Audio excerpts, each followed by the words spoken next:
I'm finally ready to make that Leo Jaymz announcement that I've been teasing since April.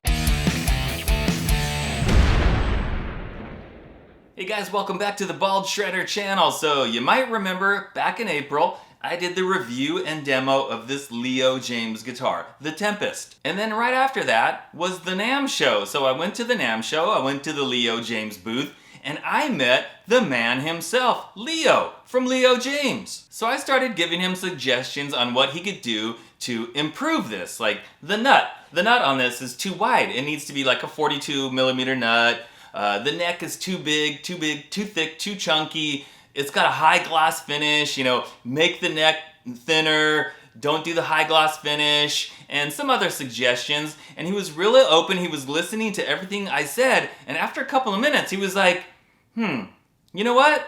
Why don't we just make a new model? And then when he said that, I was like, oh boy, the ideas just started pouring out of my head. I was like, okay, we're gonna make, or he's gonna make, and I'm gonna tell him what I think should be on the guitar.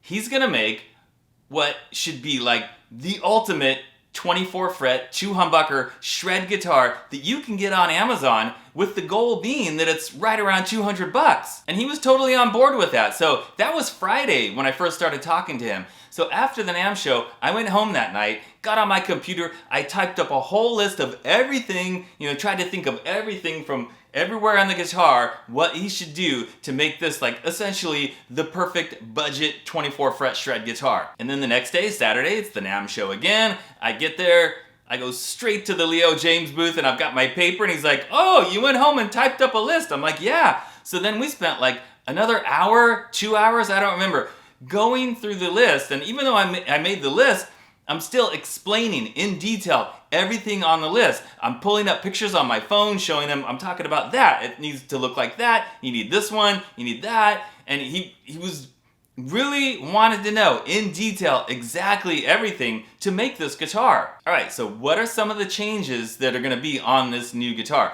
Well, first of all, it's gonna have the same body shape because I like the body shape. Very similar to an Ibanez, kind of like a dinky, what I like in a 24 fret shred guitar. It's still gonna have 2 humbuckers, but we're gonna get rid of the active pickups because I think that's just not necessary, especially for this price point. And what I told him about the pickups is, let's get some good pickups in there so that it's not necessary that as soon as somebody buys it, they immediately go, oh, I gotta swap out the pickups. No, let's put the good, sounding good, high output pickups in there from the beginning. And I know they have those pickups over there in China because I've got them in so many of my guitars and I got those from China. And then the next thing, instead of the Wilkinson 2-point floating trim, you know what I like, you know what I want, hardtail. Let's put a hip shot style hardtail bridge on there. And we're gonna make the control layout a little bit more simple. We're gonna eliminate the tone knob, so it will just have a volume and a 3-way toggle. Now what I spent the most amount of time on was going over the stuff on the neck because, as you know, that is the most important part on the guitar. So I started talking about the thickness of the neck. I'm like, this is way too big, way too thick and chunky. This is okay for like a Les Paul style guitar, but this is not a Les Paul. This is a 24 fret Charvel or Jackson or Ibanez shred style guitar, and you need a thin neck. So I was giving him some numbers. I'm like,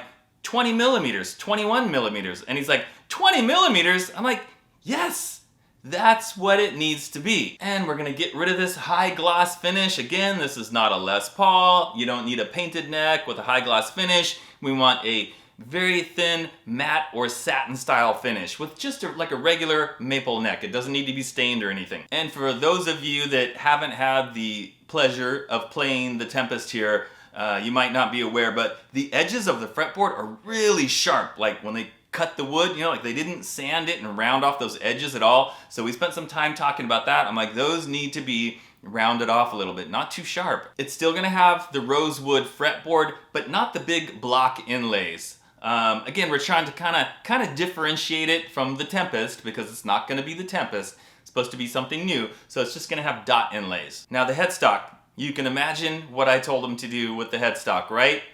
Yep, reverse it, keep the same headstock, just reverse it. Okay, now the frets. The frets were a big issue.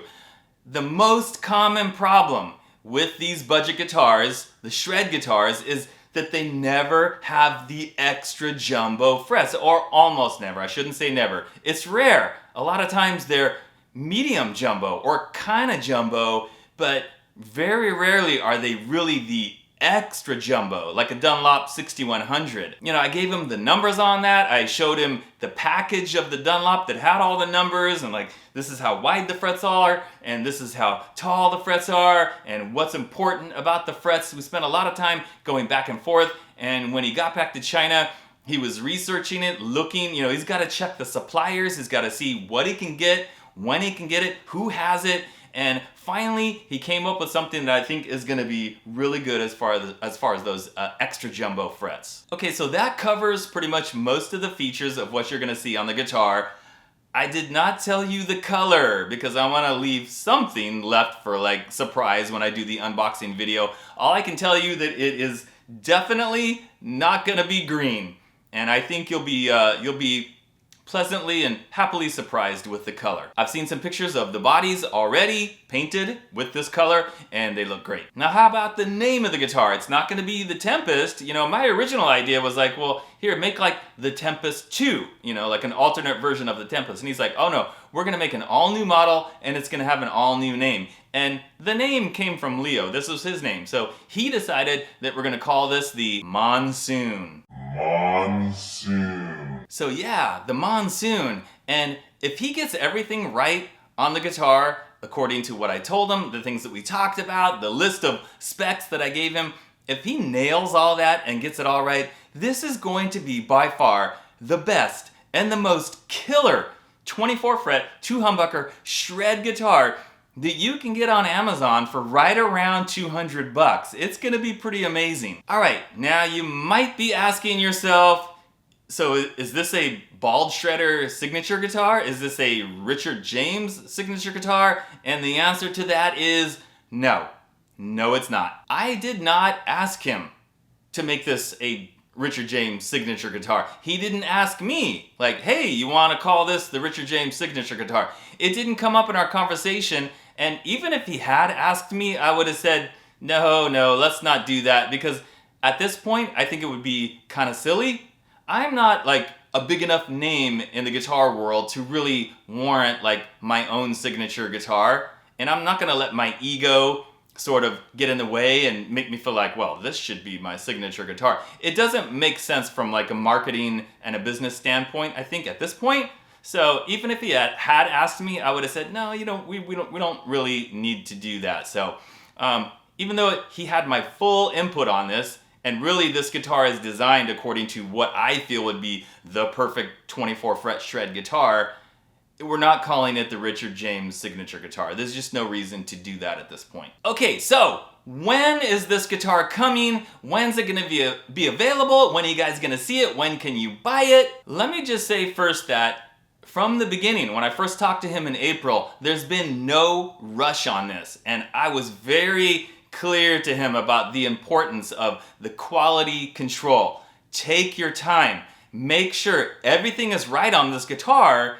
You don't want to send a batch of guitars to Amazon where some of the things are not right or where there's some problems, because then you get bad reviews, you get bad word of mouth. Take your time. I said quality is more important than rushing and trying to get it there quickly. There's no reason to rush. So that's why it's been kind of taking a while, and he understood that. So he's taking it slow, trying to make sure that the quality control is there so that it's a very good guitar. As of this moment, guys, the last thing that I was told is that these guitars might be done at some point in August. That's next month, so coming very soon, right? And if that's the case, guys, so if they're done, assembled, ready to ship in August, the plan is he's gonna send the first one to me, so I'll get it before the rest of them end up on Amazon, and I'll do the unboxing and the review and the demo, and then hopefully at that time, guys, I'll have a better idea of, okay, how soon are these landing on Amazon? And then as soon as I know, you guys will know. So that's pretty much all the info for now, guys. I'm super excited. I hope you're excited. I can't wait to get my hands on it because I really want to see, like, did he get it right? Did they get everything on my list? Are all the specs correct? Because if they did, it's gonna be killer. Okay guys, to finish out this video, I'm gonna stick on the jam, the demo jam that I originally did with this guitar back when I reviewed it in April, in case you didn't see it. So check it out now. Thanks for watching guys, and I'll see you next time.